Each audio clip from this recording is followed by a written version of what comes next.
ঢাকা শহরে ডিভোর্সের সংখ্যা প্রতিদিন হু হু করে বাড়ছে। স্বামী স্ত্রীকে ডিভোর্স দিচ্ছে, স্ত্রী ডিভোর্স দিয়ে দিচ্ছে স্বামীকে। সংসারটা যেন আজকাল পুতুল খেলার আসর। খেলতে ভালো না লাগলেই ভেঙে দিয়ে উঠে যাওয়া যায়।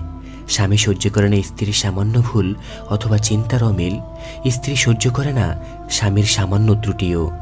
বিয়ে জিনিসটা আগে ছিল আত্মার মেলবন্ধন, সেটা এখন কাগজে মোড়ানো মোয়ার মতো বিষয় হয়ে দাঁড়িয়েছে। কাগজে মোড়ালে জোড়া, কাগজ খুলে ফেললেই উদম। বিয়ে ভাঙার চিন্তাগুলো আমাদের সমাজে এত তড়িৎ, এত হঠকারীভাবে নেওয়া হয় যে ভাঙনের পরের যে জীবন, সেই জীবনের সমূহ প্রভাব নিয়ে কেউ তেমন ভাবতে চায় না। আমার সবসময় মনে হয় আল্লাহ সুবহানাহু ওয়া তাআলা হ বললেই সব কিছু হয়ে যায়। তথাপি কেন তিনি মহাবিশ্ব সৃষ্টিতে ৬টা দিন সময় নিলেন? তিনি কুন ফায়াকুন বললেই তো আসমান জমিন মুহূর্তে ধূলিসাৎ হয়ে যেতে বাধ্য। কিন্তু তবুও কেন তিনি কিয়ামত সংঘটিত হওয়ার ঘোষণা দিয়েছেন ধীরে ধীরে, একটার পর একটা ঘটনার মাধ্যমে? এই ভাবনা থেকে যে জিনিসটা আমি শিখেছি তা হলো, সৃষ্টি কিংবা ভাঙন যে কোনো বিষয়ে সময় নেওয়াটা আল্লাহ সুবহানাহু ওয়া তাআলার অনুসৃত কর্মপদ্ধতি। আল্লাহ রাব্বুল আলামিন হলেন আলিমুল গাইব।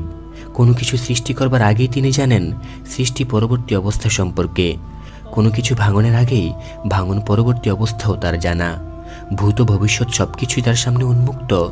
সেই সত্তা যদি কোনো কিছু সৃষ্টি করার বেলায় এবং ভাঙনের বেলায় এতখানি সময় নিতে পারেন, তাহলে বিয়ের মতো জীবনের গুরুত্বপূর্ণ সম্পর্কগুলোতে জড়ানো কিংবা ভেঙে দেওয়ার সিদ্ধান্ত নেওয়ার সময় আমাদের কতখানি সময় নেওয়া উচিত?